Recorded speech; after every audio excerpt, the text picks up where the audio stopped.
कोल्हापूरमधल्या toll विरोधात आज शिवसेनेचा बंद, 1500 जणांविरोधात गुन्हा दाखल, महापौरांसह 3 आमदारांचा समावेश.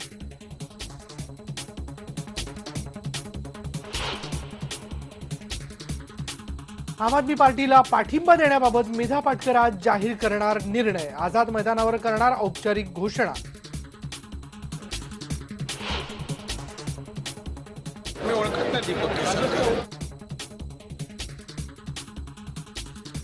लोकसभा निवडणुकीच्या तोंडावर कोकणात नारायण राणे आणि दीपक केसरकर यांच्यातला संघर्ष पेटला. दीपक केसरकरांना ओळखत नसल्याची राणेंची प्रतिक्रिया.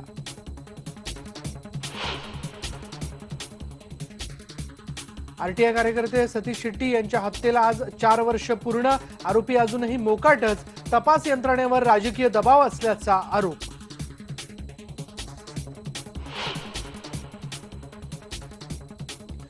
दिल्लीचे मुख्यमंत्री अरविंद केजरीवाल यांना झेड सुरक्षा देण्याचा उत्तर प्रदेश सरकारचा निर्णय. केजरीवाल यांचा आक्षेप असूनही 30 सुरक्षा रक्षकांचं कवच देणार.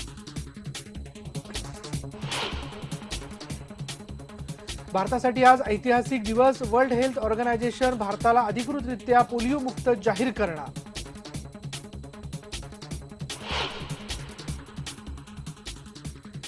आणि राज्यात थंडीची लाट कायम, आणखी 2 दिवस हुडहुडी कायम राहणार.